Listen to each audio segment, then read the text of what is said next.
जनता को दिया। कल तक रानी के पेट से राजा पैदा होता था, लेकिन धन्य है बाबा साहब डॉक्टर अम्बेडकर जी, जिन्होंने रानी के पेट का ऑपरेशन कर दिया और कहा कि अब रानी के पेट से नहीं, अब बैलेट बॉक्स से राजा पैदा होगा। ये बाबा साहब डॉक्टर अम्बेडकर जी ने व्यवस्था दी। उसी व्यवस्था को लेकर आज सभी दल के लोग आपके बीच में अपनी अपनी बात सुनाकर आपका कीमती वोट जो बाबा साहब डॉक्टर अम्बेडकर जी ने आपको वोट का पावर दिया है, इस वोट को पाने के लिए जगह जगह माइक मंच लगा करके आपको भाषण सुना रहे हैं, आपको समझा रहे हैं। ये काम सन 52 से हो रहा है, ये काम सन 52 से हो रहा है। अभी मैं परसों था हरदोई पिहानी, एक नगर पंचायत है, मैं वहां प्रचार में गया था। 4 कार्यक्रम मैंने हरदोई के पिहानी में किया। कल मैं था मैनपुरी करहल, वहां भी हमने 3 सभा किया। रात को लौट के लखनऊ आया, आज मैं आपके बीच में हूं। सुबह हम लोगों ने एक वार्ड में सभासद के प्रचार में लखनऊ में हम लोग गए। हमारे साथियों को लगता होगा कि खाली हम लोग सादात में चुनाव लड़ रहे हैं। भारतीय समाज पार्टी गाजियाबाद में मेयर का चुनाव लड़ रहे हैं, भारतीय समाज पार्टी मेरठ में फिरोजाबाद में मेयर का चुनाव लड़ रहे हैं, भारतीय समाज पार्टी लखनऊ में मेयर का चुनाव लड़ रहे हैं, भारतीय समाज पार्टी प्रयागराज में मेयर का चुनाव लड़ रही है, भारतीय समाज पार्टी बनारस में भी मेयर का चुनाव लड़ रही है। पूरे उत्तर प्रदेश में 7 नगर निगम का चुनाव भारतीय समाज पार्टी अकेले अपने दम पे लड़ रही है। और इतना ही नहीं, जैसे आपके यहाँ नगर पंचायत का चुनाव, ऐसे पूरे प्रदेश में जहाँ जहाँ हमारी पार्टी की ताकत है, संगठन है, हमारे साथी लड़ रहे हैं। नगर पालिका, नगर पंचायत और सभासद के चुनाव में पूरी दमखम के साथ पार्टी मैदान में है। अब सवाल यह आता है, हम भी आपके बीच में आपसे आपका कीमती वोट मांगने के लिए आए। आप,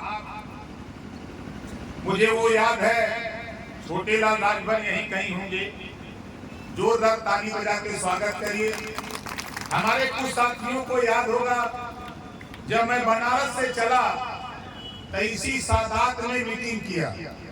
पहली मीटिंग सादात के जूनियर हाई स्कूल के मैदान में लगी और उस मैदान में हमारे सरोज राजभर, यहीं सुदामा दादा जैसे लोग, हम लोग खूब टेंट लगाए, दरी बिछाए। उसके बाद छोटे लाल की मोटरसाइकिल स्प्लेंडर से जब मैं मीटिंग में आया तो बहुत से साथी ये कह रहे थे कि नेता कब आई थी।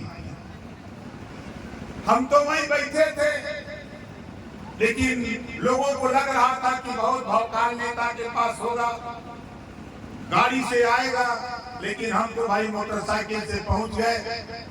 कुछ लोग जाने लगे, जब देर होने लगा तब हमने कहा कि भाई अब हमको खड़ा करो, हम अपनी बात को बतावें। वो दिन साथी मुझे नहीं भूलता, एक एक गांव, यहाँ जितने लोग आप आए हो, कोई गांव ऐसा नहीं, कोई पूर्वा ऐसा नहीं है उत्तर प्रदेश के पूर्वांचल के 28 जिला का जहाँ ओम प्रकाश राजभर जाकर के दरवाजा न खटखटाया हो। कोई ऐसा पूर्वा, कोई ऐसा गांव नहीं छोड़ा। क्यों?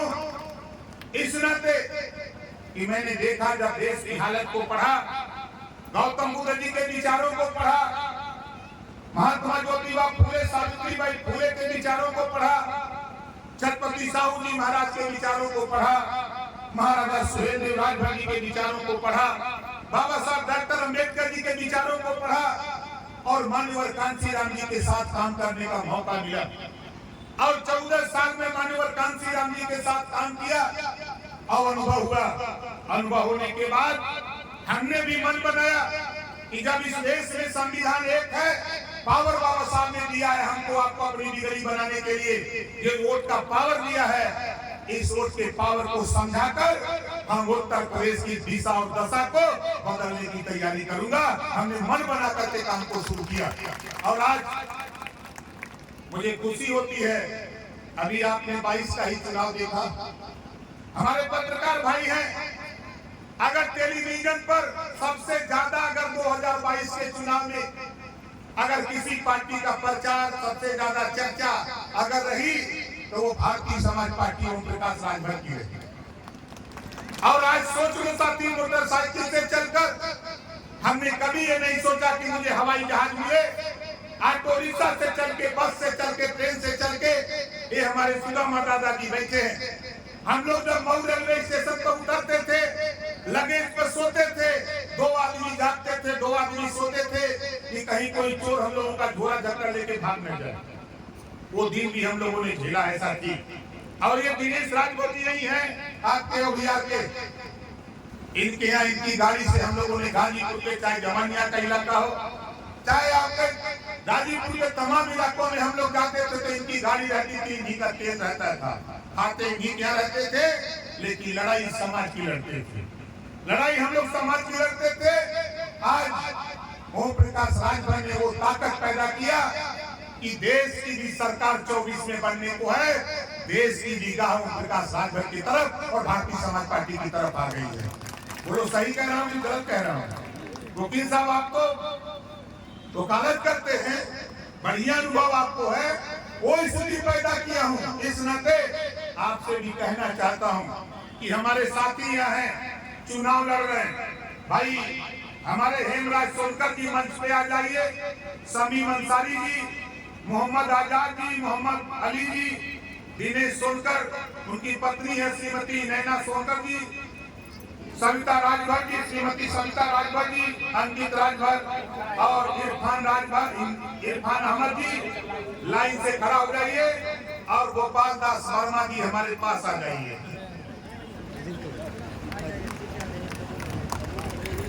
जोरदार ताली बजा करके आप लोग स्वागत करिए। ताली में दम नहीं दिखाई दे रही है।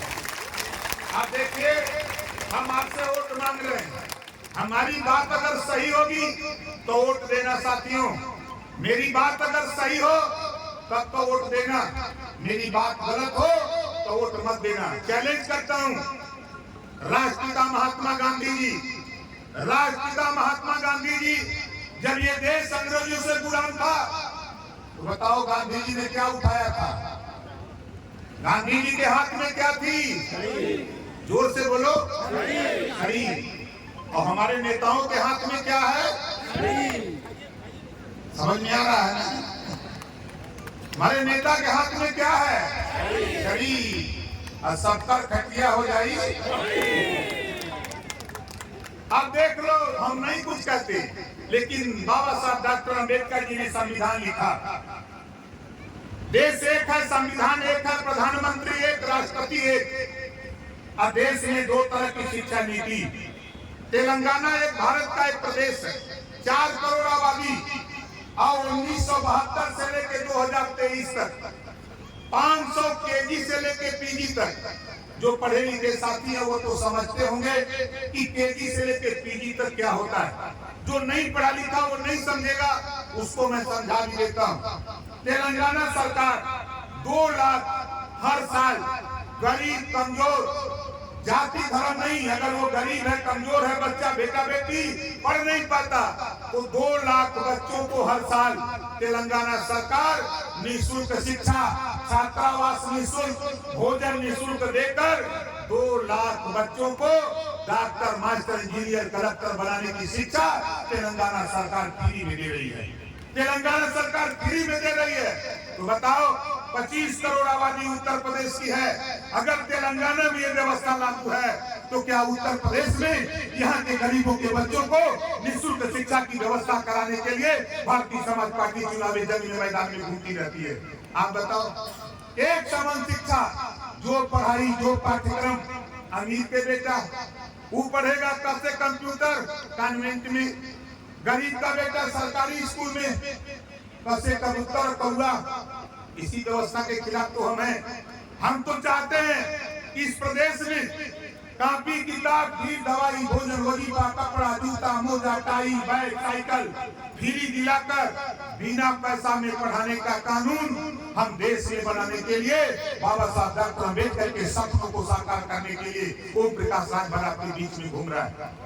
हम आपसे पूछना चाहते हैं, दो प्रदेश है, एक है दिल्ली, एक है पंजाब। अभी कर्नाटक में हो रहा है चुनाव। अभी राहुल जी का भाषण मैंने सुना। कर्नाटक में हो रहा है चुनाव हो जाने तो उसको रोको, लेकिन दो स्टेट की बात मैं करता हूँ। यहाँ जितने लोग आए हो, बड़ी सरकार, बड़ा विकास, बड़ी बात हो रही है। हम आपसे पूछ रहे हैं, यहाँ जितने लोग आए हो, कितने लोग बिजली के बिल से परेशान हो, जरा हाथ उठाओ। जो लोग बिजली के बिल से परेशान हो, अब सोचो, पंजाब एक प्रदेश है भारत का, दिल्ली एक प्रदेश है भारत का। अगर दिल्ली में और पंजाब में, दिल्ली और पंजाब में अगर गरीबों का बिजली का बिल माफ है, घरेलू बिजली का बिल माफ है, 300 यूनिट बिजली का बिल माफ है, तो उत्तर प्रदेश में भी 300 यूनिट बिजली का बिल माफ होना चाहिए। ये लड़ाई ओम प्रकाश राजभर की है। बताओ सही कह रहा हूं, गलत कह रहा हूं? हमारा पैसा, हमारा आपका पैसा, जब मार्केट से साबुन तेल दाल नून कपड़ा जब हम खरीदते हैं, उस पे लगता है टैक्स, और वो टैक्स का पैसा जमा होता है RBI reserve bank of India में, और जमा होता है अरबों रुपया हो जाता है। वहां से देश का उद्योगपति फैक्ट्री लगाने के लिए लोन लेता है, और जब वो फैक्ट्री लगा के चलाता है, नहीं चलती फैक्ट्री, आरबीआई के गवर्नर को बताता है, मेरे मालिक हम लोन नहीं दे सकते, तो उसकी सूचना देश की सरकार को जाती है, तो देश की सरकार कहती है वो डिफाल्टर है। लाखों करोड़ रुपया अमीरों का कर्जा गरीबों 13 पैसे से अमीरों के कर्जे डिफाल्टर घोषित करके माफ अगर हो सकता है, तो इसी प्रदेश में किसान खाद बीज कीटनाशक दवा कल्टीवेटर लोन लेता है जो नहीं दे पाता है, घरेलू बिजली का बिल जो गरीब नहीं दे पाता है, इन दोनों को डिफाल्टर घोषित करके उत्तर प्रदेश सरकार इनको भी माफ करे, वरना भारतीय समाज पार्टी की सरकार बनते ही इस काम को हम करने वाले हैं। टाइम लगेगा, लेकिन सरकारों को आगाह कराता रहता हूँ, इनको बताता रहता हूँ कि इसको करो, नहीं तो आंदोलन तो हम 20 साल से कर रहे हैं। अब टाइम आ गया है, 2 दल पीछे हो गया है। विधानसभा के अंदर 4 बार सत्ता रही बसपा की, 40 साल सत्ता रही कांग्रेस की। बसपा के 1 विधायक, कांग्रेस के 2 विधायक और भारतीय समाज पार्टी के 6 विधायक हैं। 2 पार्टियां विधानसभा में पीछे कर दिया, 2 पार्टियां पीछे हो गई हैं। बची है समाजवादी पार्टी और भाजपा, दुइया पार्टी है। और समाजवादी पार्टी को जो दूध हम लोगों ने पिलाया है, उस दूध को जिस दिन वापस ले लेगा राजभर, उसी दिन वो चारों खाना चित हो जाएंगे, पता नहीं लगेगा कहाँ खड़े हो गए। और यही हम सादात की बात कर लें, सादात की बात कर लें। आप देख लो, हम झूठ नहीं बोलते, राजनीति में कभी हमने झूठा नहीं बोला। आप बताओ, कांग्रेस यहाँ चुनाव जीतेगी? ईमानदारी से आप बताओ, कांग्रेस पार्टी चुनाव जीतेगी? नहीं जीतेगी। आप बताओ, बहुजन समाज पार्टी जीतेगी? जोर से बोलो, नहीं जीतेगी। 2 पाटन के बीच में साबित बचा न को है, 2 पाटन के बीच में साबित बचा न। अब बताओ, भाजपा और सपा तो आपस में लड़ रहे हैं, वोट का नुचौगल कर रहे हैं, वो अपन रिश्तेदारी जोड़ रहे हैं कि भाई हम तो सारे का सारे ही हमें दे, तो जाकर हम तो साड़ू के साड़ू भाई तू हमें दे। बोला यह ना होता नुचौगल दोनों जने में, तो 2 पाटन के बीच में साबित बचाने को, और हमारा नेता अकेले मैदान में एक टनाटन। तो सही कह रहा हूँ, गलत कह रहा हूँ? ये हमारे 9 साथी खड़े हैं यहाँ, गोपाल जी को लेके हमारे 8 सभासद हैं, और ये हमारे चेयरमैन साहब हैं, और सबका चुनाव चिन्ह का है, जोर से बोलिए, चुनाव चिन्ह का बा छड़ी। चुनाव चिन्ह सबका छड़ी बा, और यही ना बा, गाजियाबाद में भी छड़ी लड़ता, मेरठ भी लड़ा था, फिरोजाबाद भी लड़ा था, बनारस भी लड़ा था, लखनऊ भी लड़ा था, पूरे प्रदेश में जहां जहां प्रत्याशी खड़ा किया वहां वहां छवि जहां जहां लड़ रही है, सभी लोग परेशान हैं कि ये भारतीय समाज पार्टी कहां से पैदा हो गई। ये भारतीय समाज पार्टी वो पार्टी है जो इन गरीबों के हक हिस्से की लड़ाई नहीं लड़ेगा। ऐसे पार्टियों को ये पीला झंडा है भाई, याद कर लेना। हम तो चाहते हैं आपके जिले गाजीपुर जहूराबाद से मैं विधायक हूँ और विधायक होने की हैसियत से 6 साल के अंदर 11 करोड़ 22 लाख रुपया 11 करोड़ 22 लाख रुपया गरीबों के इलाज और ऑपरेशन के लिए हम अपनी कलम से दे चुके। अब सोचो कि हम अकेले अपनी कलम से दे चुके, हमने जो विधायक आपने पैदा किया जखनिया से, इनको भी हमने रास्ता बता दिया कि देखो कहीं भी जाओ एक बात कहो, कोई गरीब बीमार हो ऑपरेशन कराना इलाज कराना सरकारी हॉस्पिटल से एस्टीमेट बनवा लो। आय प्रमाण पत्र सरकार ने नया आदेश कर दिया, आय प्रमाण पत्र आधार की फोटोकॉपी जो भी डॉक्टर लिख करके एस्टीमेट बना के दे देगा 10 लाख 15 लाख 20 लाख 5 लाख 2 लाख वो रुपया तेरे हॉस्पिटल पहुंचा देगा हमारा नेता और तेरा इलाज गरीब का फ्री हो जाएगा। ये व्यवस्था हम लोग करते हैं। बड़ी संख्या में हमारे विधायक जी माननीय बेदी राम जी ने भी पैसा देने का काम किया। और आज हम आपसे पूछना चाहता हूँ, ये सादात गाजीपुर के साथ विधानसभा है, 2 विधानसभा को छोड़ दो 5 विधानसभा में जब हम पूछते हैं, अभी कल मैं जब करहाल में पूछा, परसों मैंने जब आपके पिहानी में मैंने पूछा, पिहानी विधानसभा में कोई व्यक्ति कहने को तैयार नहीं हुआ कि नहीं हमको भी कोई 25-50 हजार रुपया इलाज के लिए दिया। लेकिन कल मैं जब बोल रहा था करहाल में तो 2 लोग खड़े हो गए, कहे नेताजी आपकी दस्तखत से एक आदमी ने कहा 4 लाख रुपया मिला है, एक आदमी ने कहा 2 लाख रुपया नेताजी आपकी दस्तखत से इलाज के लिए मिला है। हम लोग नया जीवन पा करके आए हैं, आपके बीच में हम लोग सबूत हैं। करहाल में खड़ा होकर के कहा, मैंने वहाँ कम से कम जितने आप यहाँ लोग हो इसका 1.5 गुना ज्यादा लोग वहाँ थे। उन लोगों ने कहा, उन लोगों के बीच में जब मैंने कहा कि आप बताओ आपको भी यहाँ का विधायक कोई पैसा दिया, तो लोगों ने कहा कि नहीं साहब यही 2 आदमी हैं जो आपके गवाह हैं। आपने कहा है, मैंने वहां भी कहा कि कोई भी व्यक्ति बीमार हो इलाज कराना हो एस्टीमेट बनवा के दो, और आने वाले दिनों में जिस दिन सरकार बनेगी वो दिन दावे के साथ कहता हूँ कानून बना करके मानूंगा। कोई गरीब किसी जाति धर्म का हो बीमार होगा ऑपरेशन कराना इलाज कराना जितना रुपया लगेगा उतना रुपया सरकार देगी और गरीब का इलाज फ्री में किया जाएगा। ये कानून उत्तर प्रदेश में बनाने की तैयारी हम कर रहे हैं। आज 20 साल से हम चिल्ला रहे हैं जातियों की गिनती हो जाए, लेकिन जब सरकार में लोग रहते हैं तो जातियों की गिनती नहीं आती, जातियों की गिनती कराने की बात याद नहीं आती। धन्य है बाबा साहब डॉक्टर अम्बेडकर, आजादी के पहले 1931 में जातिवाद जनगणना कराई। जब तक जातियों की गिनती नहीं होगी तब तक जातियों को शिक्षा के लिए बजट, स्वास्थ्य के लिए बजट, रोजगार के लिए बजट, नौकरियों में हिस्सा नहीं मिलेगा साथी। यही हमारी दुर्गति का कारण है। इस नाते हम लोग जातिवाद जनगणना कराने के लिए रात दिन हम लोग काम करते रहते हैं। और आपसे कहना चाहूंगा साथी, ये चुनाव हमारे प्रत्याशी महोदय एक फाइन बिल छपवाए, आप लोगों ने शायद पढ़ा होगा, देखा होगा, नहीं देखा होगा। आपका नारा है कि जो आप पानी पीते हो नल से, ये उसका जो बिल आता है, जो टैक्स आता है, ये हमारे प्रत्याशी भाई गोपाल दास वर्मा जी का ऐलान है कि हम आपका जल टैक्स माफ कर देंगे, एक भी पैसा नहीं लगने देंगे। और जो हाउस टैक्स आता है, जो मकान टैक्स है, उसको इनका नारा है कि हम आधा कर देंगे, उसको इनका नारा है कि आधा कर देंगे। और थोड़ी से जोर लगाओ साथी, हम ये आधा कर रहे हैं, हम इसको पूरा कर देंगे। हम तो वहां रहते हैं जहां माल आता है, यहाँ जहां माल आता है ना हम वहीं रहते हैं। तो जब ये आधा कहेंगे तो हम पूरा करा देंगे, वहां से भिजवा। वो ताकत है हमारे पास। आपको बता दूं, मुझे नहीं कहना चाहिए, हमारे पत्रकार भाई बैठे हैं, अभी ये सवाल उनका आएगा कि राजभर जी की घर। सबसे पहला सवाल इनका भी करहल में भी कल यही सवाल आया, पिहानी हरदोई में भी यही सवाल, अभी लखनऊ था, अभी हमारे 2 साथी बाइक लेने आए थे, उनका भी यही सवाल, इनका भी यही सवाल होगा। लेकिन हमारा सवाल हम जनता के बीच में है।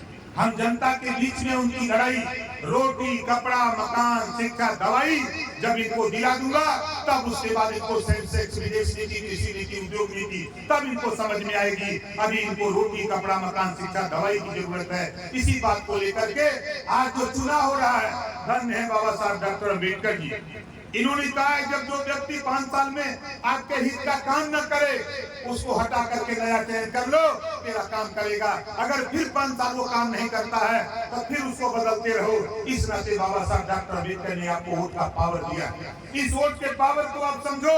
अगर तेरे पास इस वोट में पावर नहीं होता, ताकत नहीं होती, तो चुनाव लड़ने वाला नेता तुझे दारू मुर्गा नहीं देता भाई। अगर तेरे वोट में पावर नहीं होता, ये लड़ने वाला नेता तुझे दारू मुर्गा नहीं देता। ये नेता नकली छायल, पागल, पायल बना करके नहीं देता। ये नेता लोग आकर के आपको रुपया नहीं बांटते अगर वोट में पावर नहीं होता। बाबा साहब डॉक्टर अम्बेडकर जी ने वोट का पावर हमको आपको इसी नाते दिया कि थोड़ी सी ताकत वोट का ओम प्रकाश राजभर ने इकट्ठा किया।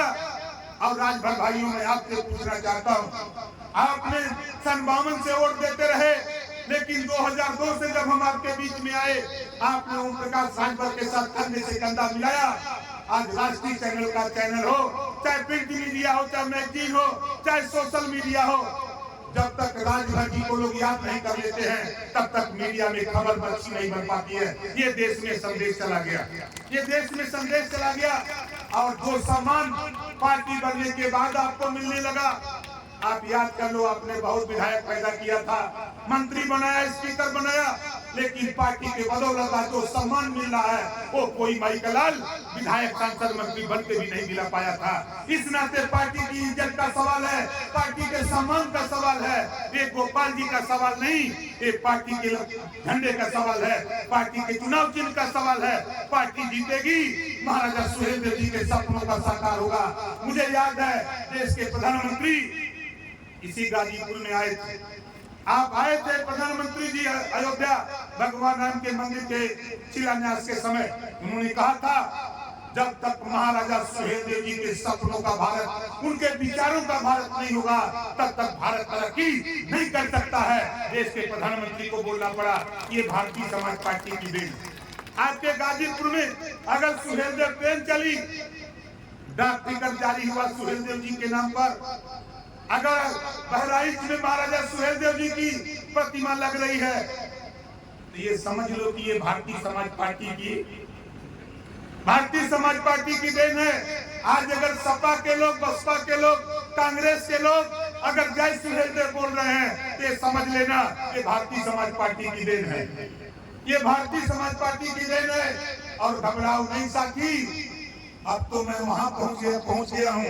2022 के बाद आ रहा है चुनाव 2024, और आपसे पूछना चाहता हूँ, बताओ कितने लोग चाहते हो कि महाराजा सुहेलदेव जी का साफा दिल्ली की पार्लियामेंट में पहुंचाया जाए?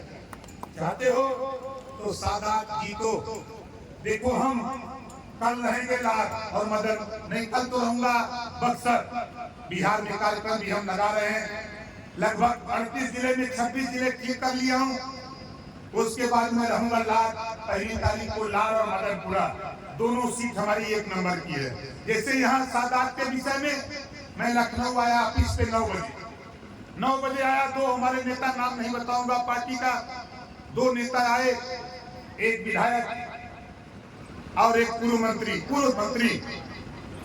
उन्होंने कहा कि भाई आपने तो ऐसी लड़ाई बजा दिया गाजीपुर में कि आपका प्रत्याशी बहुत मजबूती से लड़ रहा है, जो भी लड़ेगा उन्हीं से लड़ेगा। हमने कहा कि लड़ाई कहाँ है? 2 पार्टन के बीच में साबित बचा रखो। सपा और भाजपा गए, बसपा लड़ाइया में नहीं, तो के लड़ी से कोई लड़ाई में बाका। जितना वोट इनके पल्ले बा उतना वोट कोई के पल्ले होगा। आप घबराओ नहीं, आप देखते जाइए। और आपसे कहूंगा, अगर कोई आपके माताओं बहनों, कोई आपके बीच में आके कहे कि हमको समर्थन दे दिया, हमारे जाने के बाद अफवाह फैलाएंगे कि ओम प्रकाश राजभर ने इनको वोट देने के लिए कह दिया, उनसे कह देना कि ओम प्रकाश राजभर छड़ी पर वोट देने के लिए कह के गया है। जिस दिन वोट पड़ेगा उस दिन भी लोग कहेंगे कि ओम प्रकाश राजभर को गोली मार दी गई। चिंता मत करना, जब तक ऊपर वाला चाहेगा तब तक नीचे किसी की औकात नहीं कोई गोली मार दे। आप चुपचाप मार के बूथ पर जाके वोट देना, वोट दे करके लौट के आना, तब पूछना, तब फोन करना कि राजभर जिंदा है कि मर गया। ये सोच लो कि हम भूत बन के आए हैं, ये भी सोच लो। हमको कोई माई कलाल, आप देखो आज गृह मंत्रालय ने इतनी सिक्योरिटी लगा दी है कि अच्छे अच्छे पहलवान परेशान। कि अखिलेश यादव ये नेता कल तक मोटरसाइकिल से चलने वाला व्यक्ति आज हवाई जहाज हेलीकॉप्टर से कहां से चलता है। ये पूरा देश जुगाड़ से चला है कि नहीं उनके साथ, पूरा देश जुगाड़ से चला। अब हम पूरा जुगाड़ लगौले है, अब पूरा जुगाड़ उस तरह का फिट किया साथी, आप घबराओ नहीं। हम अति पिछड़े और दलित भाइयों से कहना चाहूंगा, पिछड़े समाज के खास तौर से कहना चाहूंगा, हमारे सामान्य वर्ग के लोग तो जागरूक लोग हैं, वो तो समझ रहे हैं कि ओम प्रकाश राजभर जो लड़ाई लड़ता है वो उत्तर प्रदेश में पूरे देश में एक मिसाल कायम किया हुआ है। उतनी अच्छी लड़ाई कोई व्यक्ति लड़ने को तैयार, बोलने को तैयार नहीं, चाहे सदन हो, चाहे सड़क हो, चाहे मंच हो, जहां भी होता है। ओम प्रकाश राजभर एक ही बात कहता हूँ, आज हमारे बीच में अमरावती सिंह जी हैं जो प्रदेश अध्यक्ष महिला मंच की, जोरदार ताली बजा करके उनका स्वागत करिए। हमारे प्रत्याशी हैं, देखिए काफी समय से आप लोग बैठे, तो आप लोग बताओ लड़ाई हम लोग सही लड़ रहे हैं कि गलत लड़ रहे हैं? कितने लोगों को सही लग रहा है? दोनों हाथ उठाइए। सही लग रहा है तो जो जहां बैठा वहीं खड़ा हो जाइए, हमारे साथ नारा लगाइएगा। हम बोलेंगे